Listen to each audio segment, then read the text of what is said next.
Today's recipe calls for granulated sugar. I'm going to show you how to make homemade candy corn. This is a part of my comfort food series. Yes, I know it's classic and a lot of people don't eat it, but there's a select few out there in the world that do. Maybe like 3. One of them is my brother.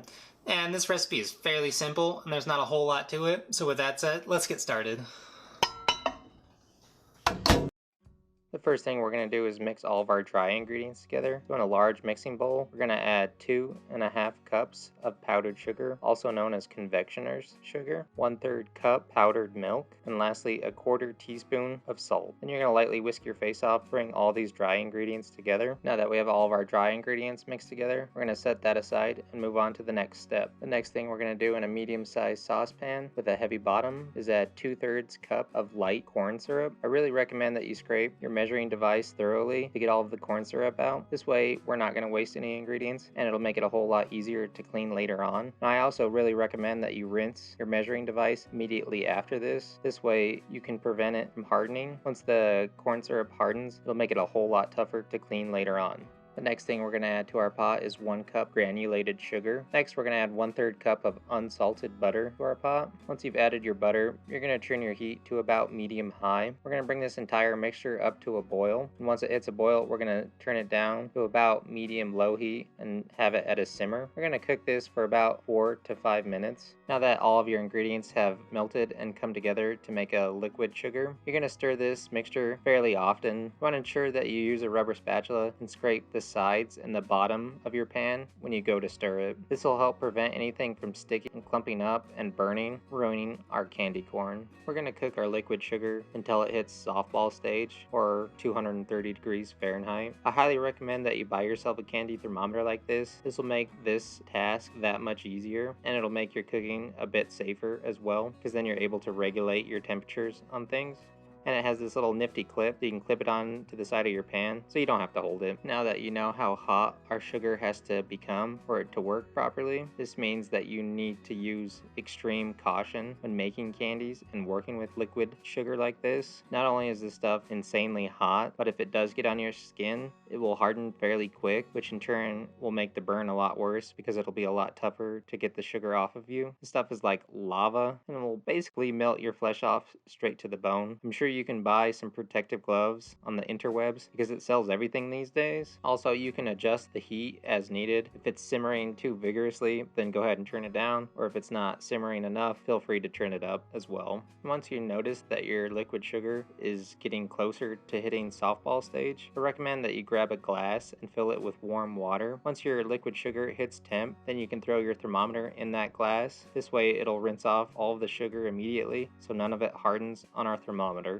Now that our sugar has hit temp, we're going to add 1 teaspoon of vanilla extract. You're going to move your pot off of the heat to stir in our vanilla extract. It's going to bubble up vigorously, but don't worry. Just keep stirring and incorporate your vanilla into your liquid sugar. You want to keep stirring it until it's nice and smooth, and we want to move quick so it doesn't completely solidify and set up in our pot before we add it to our bowl. Now you're going to add your liquid sugar to your powdered sugar. Again, being very careful and using a lot of caution. And scrape as much of that liquid sugar out of your pot as possible. In this next step, we're going to ditch the rubber spatula and use a strong, sturdy spoon. You can either use a metal spoon or a wooden spoon. Whichever you have will work just fine. You're going to mix the liquid sugar with the powdered sugar. All we're trying to accomplish is to make a candy sugar dough. Basically the same method as if you were to add eggs to flour to make a pasta dough. You want to keep working it, and if you didn't already know, the bowl that you're using is going to absorb the heat, so don't go willy-nilly and start grabbing the bottom of your bowl or the sides because it is going to be hot. Eventually it's going to start to become a lot harder to stir everything together, so you may need to use some elbow grease to make it happen. You want to ensure that you completely incorporate all of the powdered sugar into our liquid sugar. I found it best to use this flat square tip spoon. This way I can flatten and fold in the powdered sugar. I had a really hard time not using my hands and just using this spoon, and then I said forget it and started kneading it by hand, which I really don't recommend because this stuff is pretty hot and you can tell when I start to shake my hands from time to time. And there's no real reason why I left this in here. I just wanted to seem a lot cooler than I actually am, I guess. So you're welcome. time, I guess, I don't know. Now that we have our candy dough made, we're gonna let it rest for about 5 to 10 minutes or until it's nice and cool and you're able to work with it. Now would be the perfect time to clean your sugar pot. If you have any dried liquid sugar on your pot and you can't really wash it off, I have a pro tip at the end of my sea salt caramel popcorn video that you should definitely go recommend that works flawlessly for this video as well. And to speed up the cooling process of your candy dough, I recommend that you make it into different shapes and move it around a bit. Now that our dough is cooled down enough and we're able to handle it and work with it with our sensitive mitts, we're going to divide it into 3 equal pieces. Now that we have all of our dough balls made and separated into equal pieces, we're going to start dyeing one of our balls. First color we're going to start with is yellow. You can use liquid food dye like this, or you can use gel food dye if you wish. Either or will work. And I started off with about 4 or 5 drops of yellow food dye, and all you're going to do is knead in your food coloring. And you can also use gloves for this. You're going to keep adding as much food dye as you wish to get your desired brightness of color. I didn't really keep count of how much or how many drops of food coloring I used. Went until it looked nice and bright. The main goal is to keep kneading your dough until it's one solid color. You should end up with something that looks roughly like this. Now that we have our yellow done, go ahead and set that aside and go wash your ball catchers. Next, in a small separate bowl, we're going to make our own orange food coloring. So it takes equal parts red to equal parts yellow. It's a 1v1 kind of thing. So I started with 10 drops of red and 10 drops of yellow. In theory, this should have worked, but I had a hard time getting equal parts of both colors. So it was a little bit rough at the beginning, but I made it work in the end. And grab a fork or a toothpick and whisk together these colors. Now that you have your 2 colors well mixed together, you're going to add it to a large bowl with your candy dough ball and use the same exact method like we did with our yellow dough ball. And as you can tell, this came out more of a blood red than an orange. All you need to do is keep adding small bits of yellow food coloring until it starts to form the orange that your little heart desires. Your orange dough ball should look something roughly like this. Once it's done, set it aside and go wash your mitts thoroughly. Next, you're going to grab some wax paper and throw it down on your work surface. After that, you're going to grab your white dough ball and start rolling it out into a cylinder or into a snake like you did when you were a kid when you played with Play-Doh. You can work in your hands, roll it in between your palms, make the cylinder shape, or roll it on your work surface.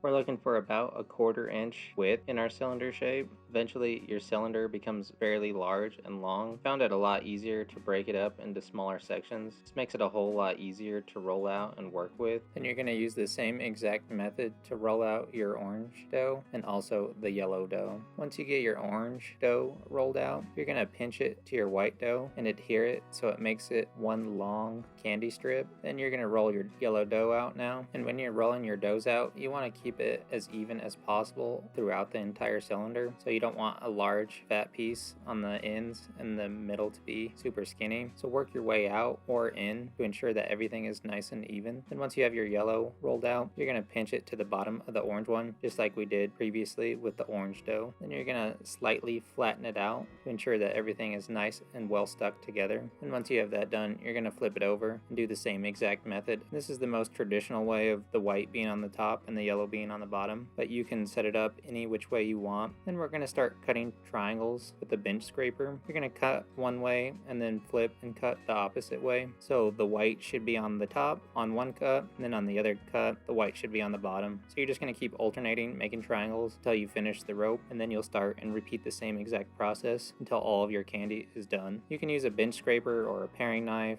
or a chef's knife. You can cut the candy corn triangles into as big of pieces as you wish. And I recommend also that you clean your blade off of whatever you're deciding to use, because eventually some of the candy will stick to your blade and start to dry and harden on the blade, which will give us more of a jagged cut. Now that our candy corn is done, we're going to throw it in an airtight container. I used a mason jar because it just looks really cool. It doesn't matter what you decide to use, as long as it prevents the air from getting to it. This will help make the candy last a lot longer, and it'll keep it chewy and delicious. Alright, now that our candy corn is done, let's give it the old taster-oo. First, I want to talk about a couple things that I learned while I was making this candy corn. First off is, apparently I don't know how to make triangles. You got this gigantic piece that, if you just look at it, you might end up with some health issues. Then I got this smaller piece that's fairly normal size for candy corn. And I guess I need to go back to preschool or kindergarten or wherever you learn shapes so I can figure out how to make triangles again, because I'm not good at it. The second thing that I noticed when I was making the candy corn is that the candy dough dries out really quick, especially the white. I'm not sure why the orange and yellow don't dry out as fast.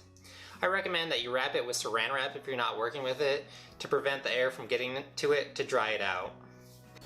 Alright, the third thing that I noticed is if you end up with dry candy corn that just falls apart just like that, the best method to do is to take this whole log just like this, and you know it's dry and not very pliable, throw it in the microwave for exactly 10 seconds, and then take it back out and reshape it and reform it.